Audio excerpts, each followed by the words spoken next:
শুনতে পাচ্ছেন আমাকে? নওশাদ সিদ্দিকী ছাড়া আইএসএফ যে সমাবেশ করে দেখালো, এটা হচ্ছে আমার বড় ভাইদের অনেক দিনের স্বপ্ন। আমি ধন্যবাদ জানাই যারা উপস্থিত হয়েছেন, নেতৃত্ব প্রত্যেককেই, যে আমার বড় ভাইজানের স্বপ্নকে আপনারা আজকে সফল করলেন।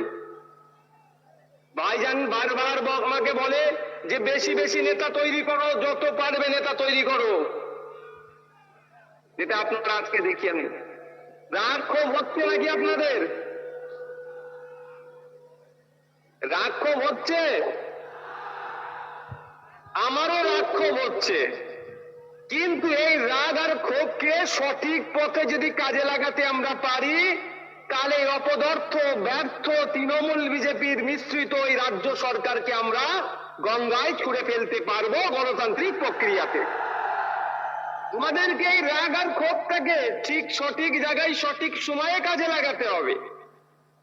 তবে আজকে আমি একটা ঘোষণা দিচ্ছি, আমাকে যেহেতু বা আমাদেরকে কোর্ট যে নির্দেশনা দিয়েছে, সেই জন্য তো আমরা যেতে পারছি না। আমার বড় ভাইজান যেতে চেয়েছিলেন, আমি তাকে অনুরোধ করে আটকে দিয়েছি। তাকে বলেছি চলুন দুই ভাই মিলে 2026-এ ব্রিগেডে যাব, রাজ্য সরকারকে ওখান থেকে ভূমিষ্ঠ করবো গণতান্ত্রিক প্রক্রিয়াতে। 2026-এ আমরা ব্রিগেডে আসছি এবং আমাদের দলের প্রতিষ্ঠাতা প্রাণ পুরুষ বীরজাদা আব্বাস সিদ্দিকী ভাইজানকেও আমরা সাথে নিয়ে ব্রিগেডের ময়দানে আসছি। আপনারা আসবেন তো? আজকে আটকানো হচ্ছে কেন আইএসএফ কে? আইএসএফ এর অপরাধ কি? আইএসএফ এর অপরাধ হচ্ছে দলিত, আদিবাসী, পিছড়ে বর্গের হিন্দু, মুসলমানের হয়ে কথা বলছি আমরা। আমাদের অপরাধ এটাই, জলজমি জঙ্গলের যে স্বাভাবিক অধিকার আদিবাসীদের, সেটা কেড়ে নেওয়া হচ্ছে। দেউচা পচা মিলে আদিবাসীদের অধিকার কেড়ে নেওয়া হচ্ছে, এর বিরুদ্ধে বলার জন্য।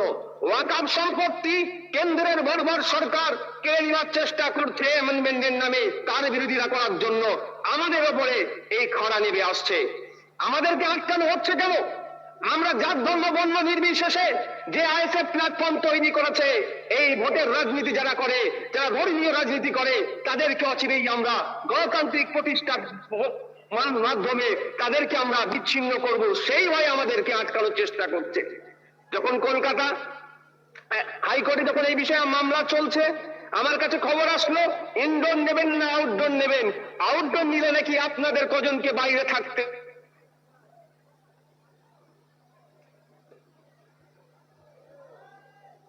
জি ভাইজান। Hello hello hello hello. আমার পঞ্চায়েতের নেতৃত্ব ওখানে নেতৃত্ব দিয়ে শহীদ মিনারের সমাবেশকে সফল করবে। আজকে সে প্রমাণ দেখিয়ে দিলেন আপনারা। Hello hello. জি ভাইজান বলেন। শুনতে পাচ্ছেন? হ্যাঁ জি। তো বড় ভাইজানের নির্দেশ ক্রমে আমাদেরকে আমরা আউটডোরই চাইলাম, অর্থাৎ শহীদ মিনার চত্বরই আমরা নিলাম। বারবার রাজ্য সরকার আমাদেরকে ইনডোর ইনডোর ইনডোর ইনডোর দেওয়ার চেষ্টা করছিল, অর্থাৎ ঘরে ঢুকিয়ে দেওয়ার চেষ্টা করলো। আর এর আইএসএফ তৈরি হয়েছে, যারা ঘরের মধ্যে ঢুকে আছে তাদেরকে ঘর থেকে বাইরে বের করে তাদের অধিকারের কথা বলবে বলেই জি। ঘরে ঢোকার জন্য আইএসএফ তৈরি হয়নি। আইন বিচার ব্যবস্থার প্রতি মান্যতা দিই। দুর্ভাগ্যের বিষয়, সিঙ্গেল বেঞ্চের অর্ডারকে আমরা চ্যালেঞ্জ করে ডিভিশন বেঞ্চে গেলাম, কিন্তু ডিভিশন বেঞ্চ ওটা আগামীকাল ডেট রেখেছে। চলো, তারপরেও বলছি বিচার ব্যবস্থা জিন্দাবাদ, বিচার ব্যবস্থা জিন্দাবাদ। যারা বিচার ব্যবস্থা নিয়ে ছেলেখেলা করবে তাদের বিরুদ্ধে আমরা সময় দরকার লাগলে স্লোগান তুলবো, কিন্তু বিচার ব্যবস্থাকে আমরা জিন্দাবাদ বলবো। সকাল বিকাল শুভেন্দু অধিকারী, সুকান্ত মজুমদাররা ঘরে অস্ত্র রাখা নিদান দিচ্ছে, মুসলমানদের বিরুদ্ধে কথা বলছে।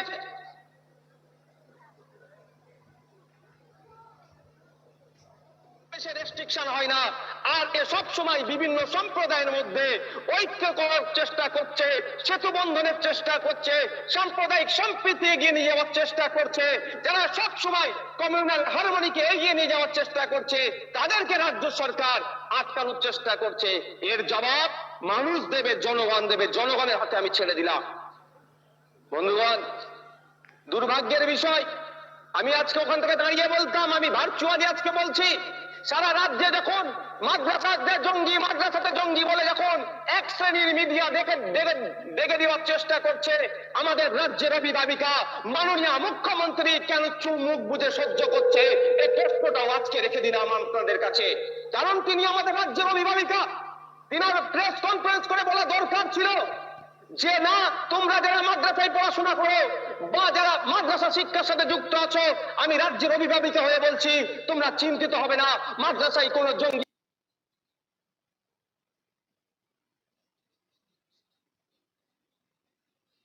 ক্রমশ মুসলমানদেরকে ভয় দেখানো হচ্ছে। দলিত আদিবাসী নির্বিশেষে সকলের উপর অত্যাচার হচ্ছে। আদিবাসী হওয়ার জন্য, তার ধর্মীয় পরিচয় থাকার জন্য তাদের উপরে অত্যাচার হচ্ছে।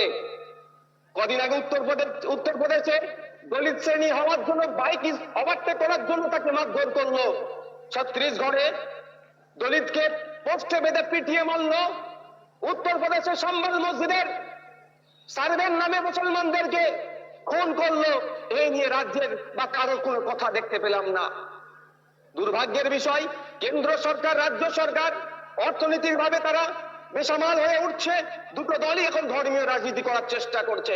কেন্দ্র সরকার বলেছিল বছর 2 কোটি চাকরি দেব, চাকরি দেওয়া তো দূরের কথা, বরঞ্চ চাকরি থেকে ছাঁটাই হচ্ছে। যখন এই প্রশ্ন করছেন তখন নাকি খাজা হুজুরের মাজারের নিচে মন্দির দেখতে পাওয়াচ্ছে না। এই অপদার্থগুলোকে প্রশ্ন করতে হবে, এই অপদার্থগুলোকে জিজ্ঞাসা করতে হবে, খোদার সূচকে ভারতবর্ষ কেন 105 নম্বরে আছে, এর জবাবটা আগে দাও। আপনি ক্ষমতায় আসার আগে বলেছিলেন যে 1 টাকা সমান $1 হবে, আর ভারতবর্ষের সব থেকে টাকার দাম এখন আরো মান কমে যাচ্ছে। এখন 86.5 টাকা দিলে $1।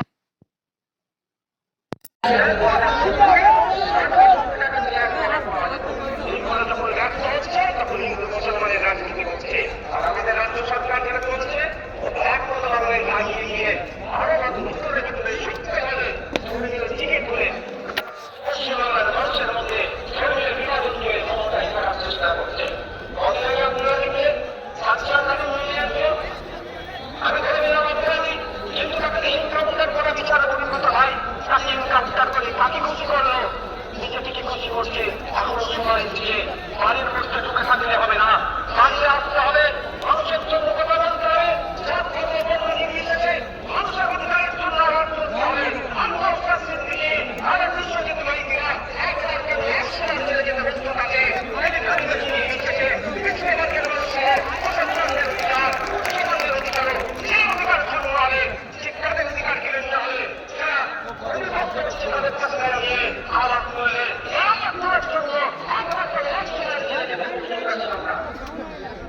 ধন্যবাদ।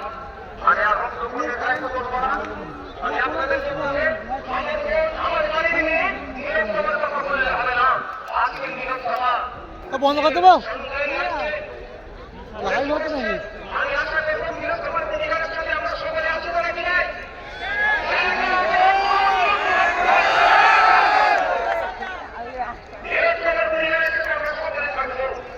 এবং নিরন্তর আমরা আপনি বিচার ব্যবস্থা এমএলএস থেকে পৌঁছানো তাদের এমএলএস কালেক্ট করে প্রোভাইড করা দরকার। সিবিআই তৃণমূলের সাথে বিজেপি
2026 সালে আমরা মিটিংয়ে আসছি, আমাদের মিটিংয়ে দেখা হবে।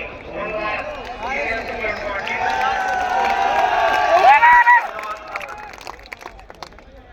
ভাইজান বক্তব্য রাখলেন, আসুন আমরা কিছু স্লোগান দিয়ে আমাদের কর্মসূচি শেষ করব।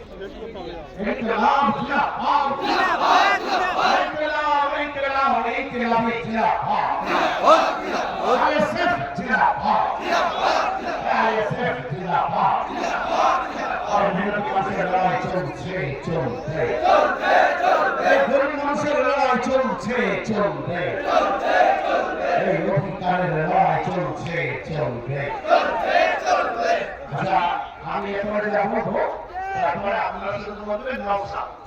সামনে দেখো, পিছনে দেখো, পুলিশ দেখো, সবাই দেখো, মমতা দেখো, অভিষেক দেখো, যেতে যেতে বাসের ট্রেনে, ট্রেনে ট্রেনে, খাতে খাতে, পড়ার মোড়ে, বাস স্ট্যান্ডে, শহীদ মিনারে, রাস্তাতে, বাস স্ট্যান্ডে, স্টেজে, আন্দোলনে, সবজায়গাতে, গোটা দেশে, বাংলাতে, হুগলিতে, 24 পরগনায়, ভাঙড়েতে, বীরভূমেতে, সবাই দেখো, পুলিশ দেখো, পুলিশ দেখো, পুলিশ দেখো, বাবুরা দেখো, বাবুরা দেখো, মমতা দেখো, মমতা দেখো, অভিষেক দেখো, সরকার দেখো,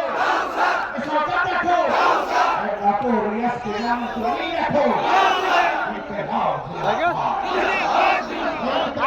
Yes, yes, yes. ইনকিলাব ইনকিলাব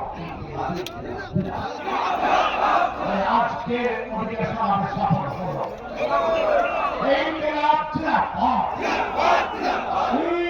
ইনকিলাব, আইএসএফ, নওশাদ সিদ্দিকী, আইএসএফ, ইনকিলাব জিন্দাবাদ। ভিক্ষা নয়, অধিকার চাই। এ ভিক্ষা নয়, এ ভিক্ষা নয়, ভিক্ষা নয়।